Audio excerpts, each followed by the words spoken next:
Muy buenos días a todos y feliz viernes 28 de julio de 2023 en este episodio que es el número 96 de Pregunta a Jorge. Último episodio de la temporada, volveremos en septiembre y aprovecho para desearos unas felices vacaciones, que paséis un feliz mes de agosto. Estaremos descansando y tomándonos un respiro para venir aquí con más ganas en el mes de septiembre. Como os decía, el programa número 96 de Pregunta a Jorge y hoy vamos a hablar sobre las enfermedades psiquiátricas, sobre las incapacidades por enfermedades psiquiátricas. Un tema que nos habéis preguntado de forma muy recurrente y como ya sabéis voy a dar una breve introducción y posteriormente respondemos a las preguntas de la audiencia. Si queréis hacer las preguntas, ya lo sabéis, lo podéis hacer por las redes sociales y también podéis hacerlo mediante vídeo. Como han hecho en este caso dos personas que han hecho una pregunta por vídeo y para hacerlo por vídeo es muy sencillo. Si vais a los detalles de este vídeo de YouTube tenéis un enlace en que podéis entrar con el móvil y grabaros con vuestro propio móvil y hacer la pregunta como máximo en 20 segundos y sin cortes para que así podamos seleccionar esas preguntas. Muy bien, pues vamos con la primera parte de este vídeo, que es la parte en la que os explico un poco la incapacidad por la parte psiquiátrica.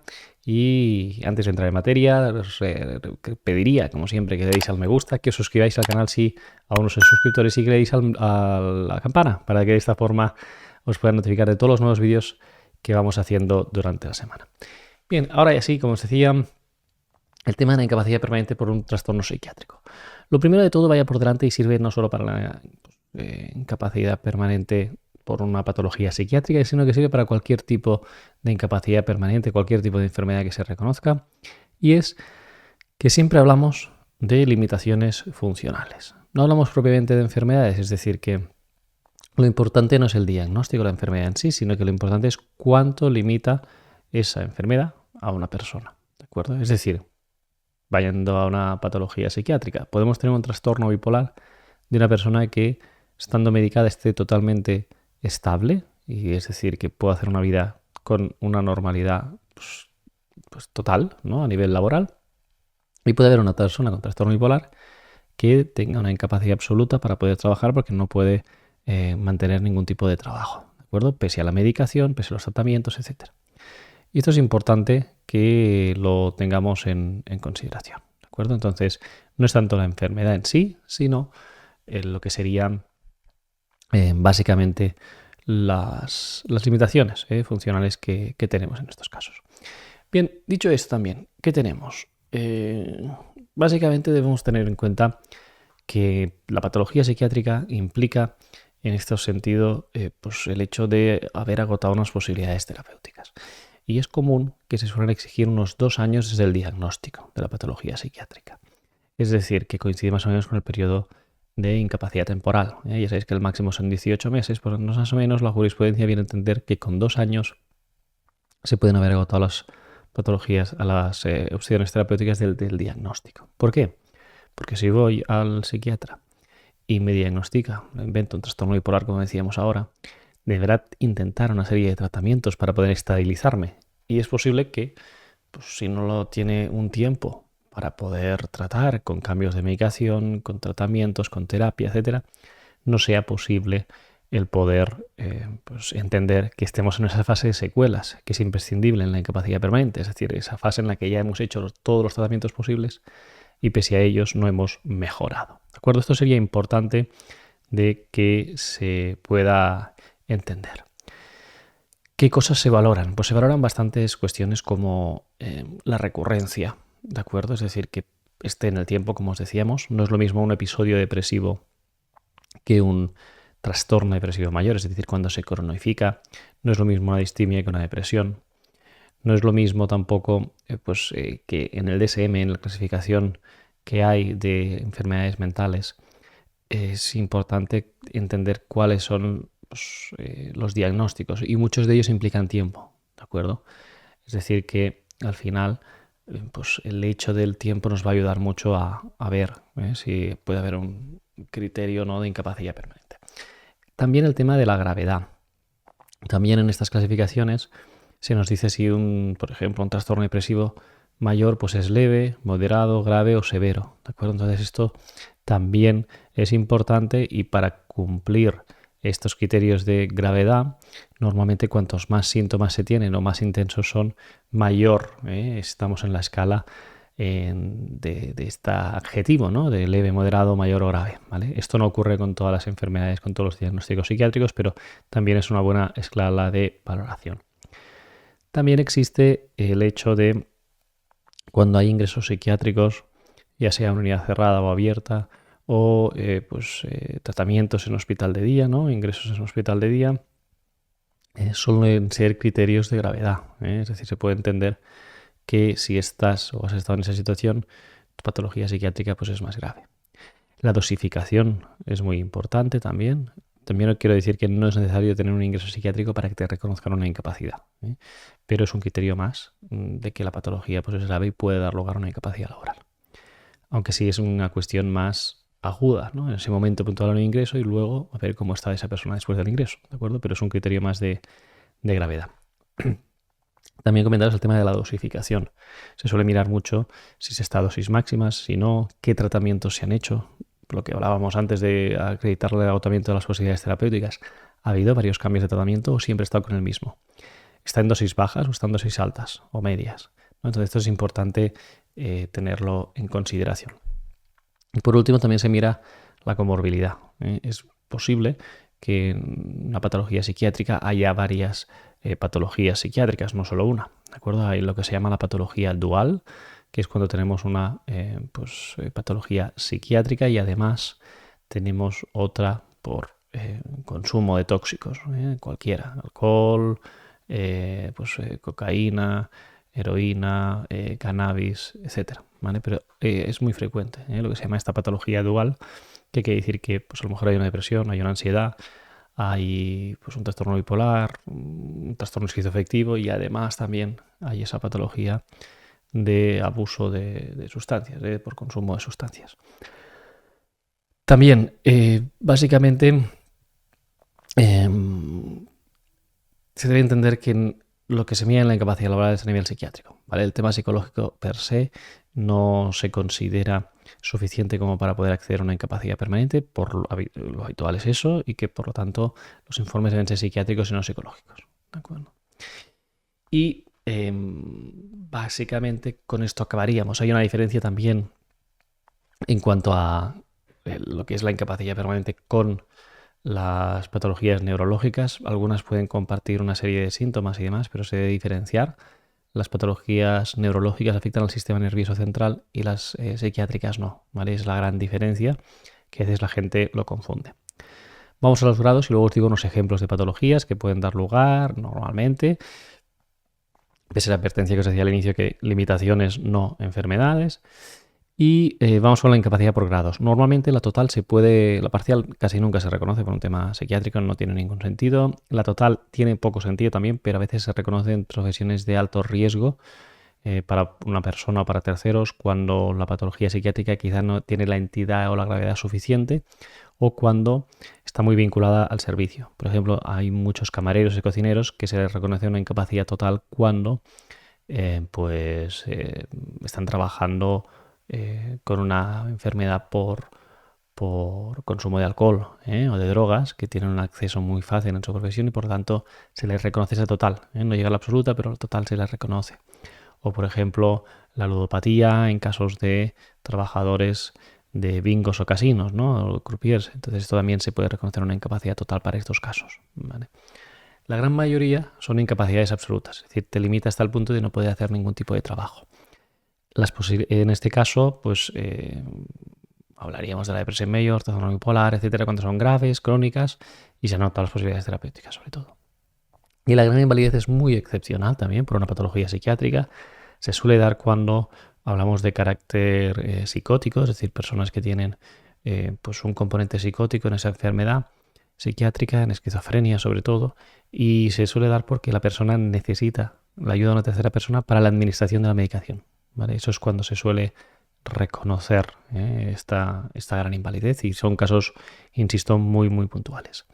Vamos a ver ejemplos. Pues tenemos ejemplos de enfermedades, pero que insisto, lo que decía antes, lo que importa no es el diagnóstico, porque una persona con un mismo diagnóstico puede tener una incapacidad y otra no. Lo que importa es el enfermo, no la enfermedad. y en esencia la limitación funcional que le provoca a esa persona, ¿vale? Entonces hablaríamos de depresión, esquizofrenia, trastorno bipolar, agorafobia, ansiedad, trastorno obsesivo compulsivo, trastorno límite de la personalidad, ludopatía, el síndrome del burnout, trastorno por estrés somático. Es decir, hay muchísimas patologías psiquiátricas, como veis, no tienen fin en ese sentido y pues muchas de ellas dan lugar a una pensión de incapacidad permanente. Para informaros más podéis tener en ese sentido pues, las sentencias que tenemos en nuestro directorio, donde hay más de 400 y podéis acceder a ellas, que tenéis un amplio elenco. Bien, vamos con el vídeo de Patty que nos informa sobre las novedades y sobre los servicios que tenemos, las características del servicio de Premium, que seguro que eso puede resultar interesante. Dentro vídeo. Si te ha parecido interesante esta charla de Jorge, debes saber que haciéndote suscriptor Premium podrás acceder a directos mucho más completos cada semana de 45 minutos de duración y donde además podrás participar. De hecho, incluso los temas de estos directos colaborativos son elegidos por los propios suscriptores Premium. Recuerda que CanMind Premium es un servicio por el que puedes disfrutar de consultas ilimitadas con tu abogado online, descuentos en nuestros servicios legales y otras ventajas de las que puedes informarte en canmindabogados.com/premium. Bien, muchas gracias Pati por el vídeo y vamos ahora a los vídeos de esta semana. Tenemos la primera pregunta que nos la hace en este caso Patricia, dentro vídeo. Llevo de baja por depresión. Ya he pasado el tribunal médico y me han dado una prórroga de 6 meses más. Ahora a finales de julio me han mandado una carta en la cual me podrían dar una citación para una revisión. Mi pregunta es, yo sufro también de migrañas hace aproximadamente unos 8 años. Estoy en tratamiento, el cual no da ningún resultado. Al estar dada de baja por depresión, solo toman en cuenta para una incapacidad los informes psiquiátricos y psicológicos o también los neurológicos. Entonces, ¿va acompañado con todo o son trámites distintos de los que yo tendría que presentar? Bien, gracias Patricia. En este caso se toman todos los informes, aunque estés de baja por depresión, se van a tener también en cuenta todos los informes que tengas, aunque sean neurológicos por esa migraña que tienes, pues también se va a tener en cuenta. Es decir, la valoración es totalmente completa de todas las enfermedades que tienes, no solo por el motivo de baja de depresión que estás. Gracias por la pregunta, Patricia. Vamos con la siguiente. Nos pregunta Jesús, dentro del vídeo. Hola, mira, yo me pongo en contacto con ustedes porque tengo trastorno límite de la personalidad, diagnosticado también una severa depresión grave con síntomas psicóticos y tengo la incapacidad absoluta total. Y ahora en diciembre me llegó una carta que en diciembre tengo que pasar una inspección y quería saber a ver qué puede pasar en la inspección, si me pueden quitar la pensión o qué papeles tengo que aportar. A ver si me pueden ayudar. Gracias.